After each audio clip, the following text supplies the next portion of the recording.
Olá, tudo bem com vocês? O meu nome é Fernanda, eu sou médica, especialista em tratamento da dor e acupuntura. Sejam muito bem-vindos ao meu canal. Aqui eu falo sobre dor crônica, fibromialgia e acupuntura.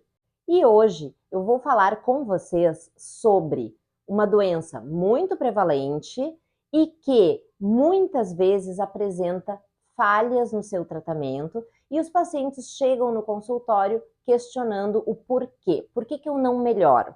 Eu vou falar sobre a fibromialgia e as falhas, as possíveis falhas no tratamento da fibromialgia. Então, muito frequentemente, os pacientes vêm ao consultório e me dizem assim: doutora, a senhora já é a quarta, quinta médica que eu estou vindo, porque eu tenho fibromialgia, eu me trato, eu tomo os remédios e eu não melhoro. Eu não consigo dormir bem, eu tenho dores frequentes, diárias. E por que isso pode acontecer? Em primeiro lugar, eu sempre explico para os pacientes, eu sempre clareio os objetivos e as metas do nosso tratamento, explicando que, infelizmente, até o momento, porque a ciência é muito dinâmica, mas até o momento nós não temos cura para a fibromialgia, mas nós temos melhora. Então, os pacientes têm N possibilidades de tratamentos para melhorar, para viver melhor, com mais qualidade, porém, a fibromialgia vai acompanhá-los porque ela não tem cura. Então, muitos pacientes, eles esperam uma cura, eles esperam viver como eles viviam há 10, 20 anos atrás, sem as dores, sem a insônia, sem os sintomas de cansaço, mas infelizmente nós podemos melhorar, mas não abolir completamente estes sintomas. Então, não há o que nós costumamos dizer, um remédio milagroso. Por quê?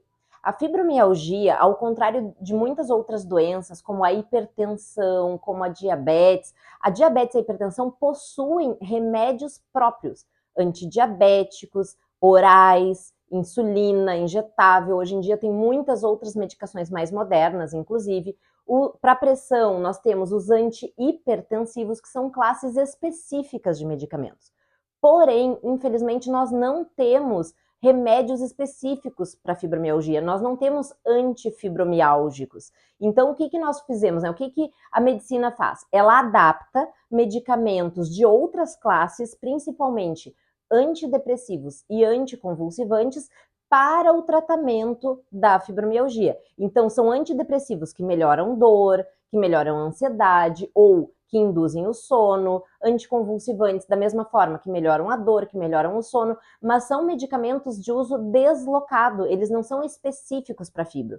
Então, com relação a isso, é preciso um ajuste de doses, que às vezes demora mais tempo, uma combinação de classes de medicações diferentes. Nós testamos, às vezes, vamos usar anti-inflamatórios, não melhoram, não costumam melhorar a fibromialgia, mas esse paciente melhora, então vamos usar, porque associado à fibro, ele tem uma tendinite, associado à fibro, esse paciente tem enxaqueca, então há que se jogar classes diferentes de medicação, mas não existe um remédio que vá fazer com que esse paciente não tenha mais sintomas. Então isso é muito importante ficar claro para o paciente, para que ele não crie expectativas que não vão ser atendidas e que ele não pense assim, nossa, nada do meu tratamento está funcionando.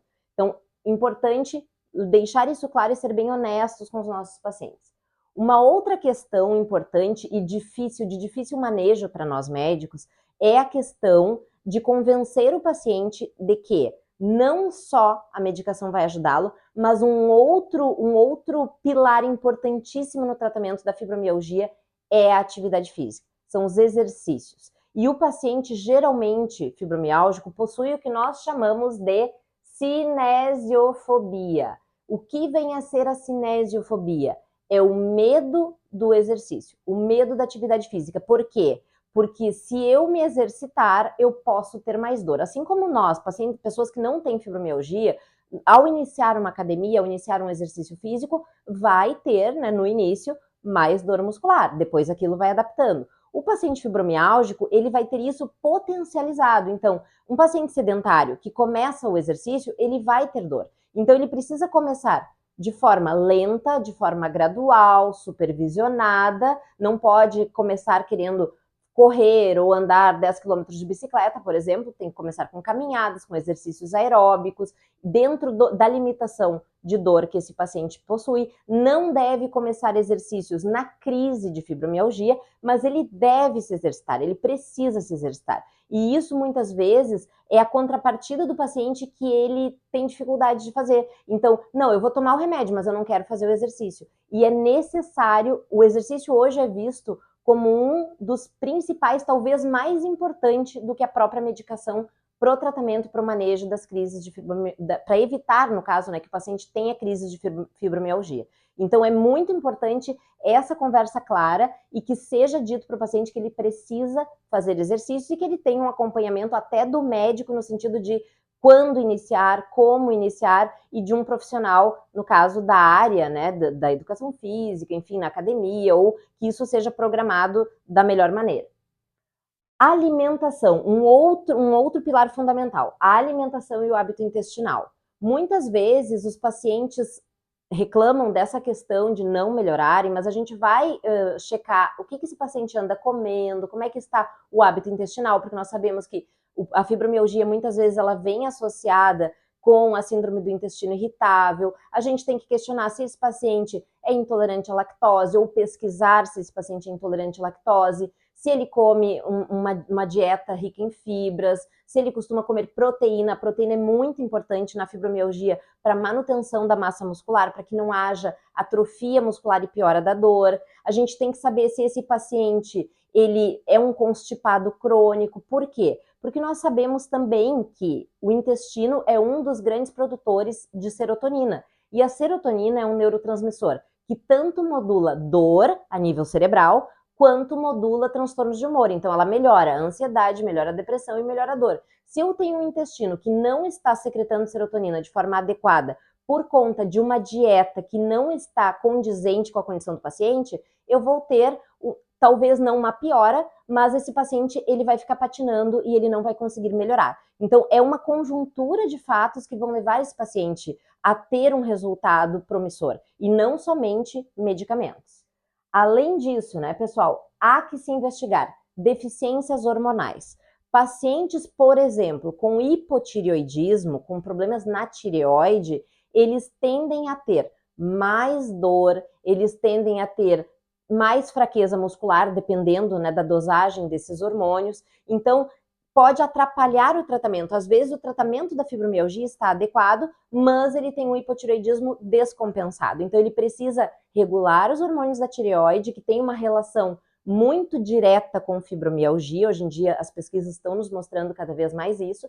Então, ele tem que regular o hormônio da tireoide para ter um resultado no tratamento da fibromialgia. Bem como ainda em deficiências hormonais, a questão das mulheres com menopausa. Muitas vezes, mulheres que não apresentavam fibromialgia, que é uma doença ali da mulher jovem, de 25, 45 anos, muitas vezes mulheres que não apresentavam quadro de fibromialgia na vida mais jovem, passam a apresentar no momento da menopausa. Por quê? Porque os hormônios femininos, eles têm um fator protetor para dores. Então, quando baixa o estrógeno, baixa a progesterona, essa mulher pode ter mais propensão a desenvolver fibromialgia, enxaquecas, e a fibromialgia ela também tem uma relação muito estreita com questões emocionais, assim como a menopausa. Então, muitas vezes a mulher entrando na menopausa, ela fica mais vulnerável emocionalmente, ela fica mais irritada, tem quadros de estresse maior, relativos também a essa questão hormonal, e a fibromialgia aflora, então, nesse momento de maior suscetibilidade. Então, é importante consultar com o gineco, avaliar a necessidade ou a indicação de fazer reposição hormonal, e isso muitas vezes melhora o quadro de dores nas mulheres fibromiálgicas. Deficiência de vitaminas, e aqui nós temos duas em especial, a vitamina D e a vitamina B12. Nós temos, inclusive, muitos estudos, muitas linhas de pesquisa mostrando que vitamina D, mesmo dentro dos valores de referência de laboratório, para pacientes fibromiálgicas, devem estar um pouquinho acima, em torno de 50, 60.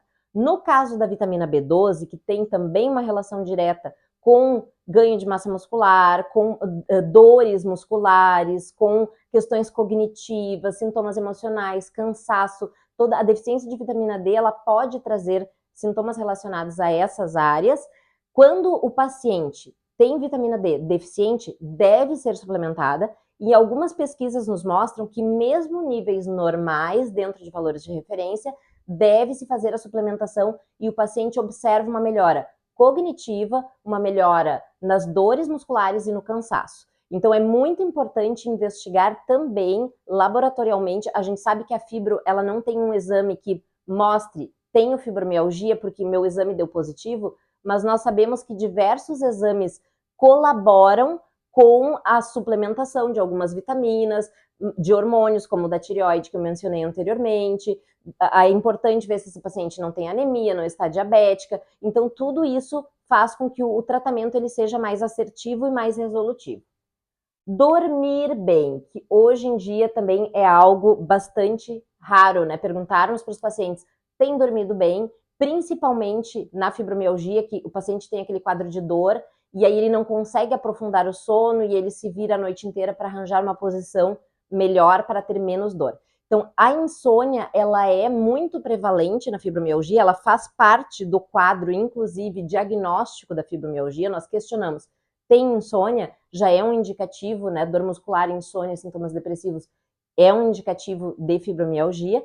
Então, essas pacientes que não dormem, nós precisamos fazê-las dormir melhor.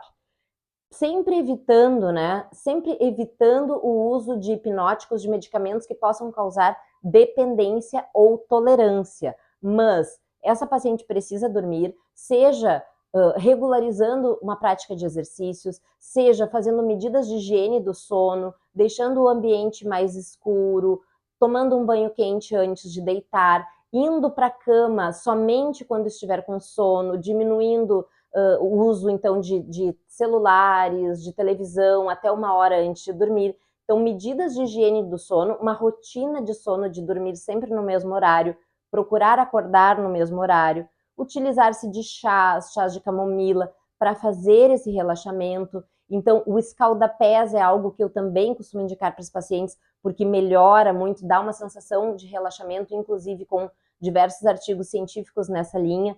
Então, para que essa paciente durma. A melatonina tem se mostrado bastante promissora também, tanto para a melhora do sono, da qualidade do sono, quanto como um anti-inflamatório e antioxidante. Ela melhora também as dores em pacientes com fibromialgia, já temos muitos artigos nessa linha de pesquisa da melatonina. Então, tentar de formas mais naturais para que essa paciente possa dormir melhor. E, por fim, cuidar da mente, né? Aqui nós temos o estresse como um fator muito presente, infelizmente, no nosso dia a dia.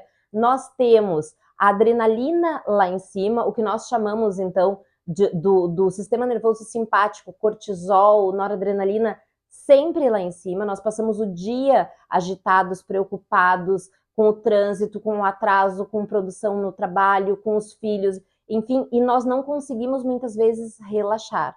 Hoje em dia está cada vez mais difícil relaxar, tirar um momento para fazer uma meditação, para, como eu disse anteriormente, colocar os pés de molho na água morna, que é algo bastante relaxante. Então, quando esses pacientes conseguem reduzir o estresse, eles observam uma melhora no quadro da fibromialgia. A psicoterapia é uma ferramenta importante nesse caso também. Acoplarmos, digamos assim, associarmos medicamentos que melhoram a fibromialgia e melhoram a depressão ou a ansiedade, que o estresse tem muito a ver com muita relação com a ansiedade. Então, associar uma medicação que possa contemplar esses dois sintomas, para que esse paciente use o menos possível de medicação. Então, tudo isso, então, como eu mostrei para vocês, não é um fator, não é um remédio que vai trazer a melhora na fibromialgia. O paciente ele tem que ser avaliado como um todo. A anamnese, a entrevista com esse paciente fibromiálgico, ela é longa, deve se perguntar sobre todos esses itens para que esse paciente possa ter um tratamento resolutivo.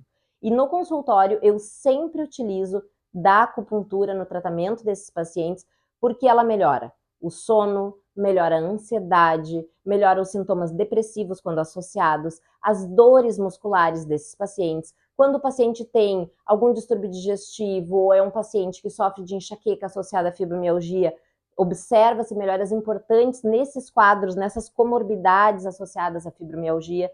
Então, e é uma forma de nós pouparmos esse paciente de tantas medicações. Então, é importante utilizarmos de outras opções terapêuticas, de tratamentos conservadores, como a acupuntura, como a psicoterapia, para que esse paciente tenha resultados mais positivos, mais favoráveis e viva com menos dor, consiga fazer as suas atividades, viver socialmente, viver em família.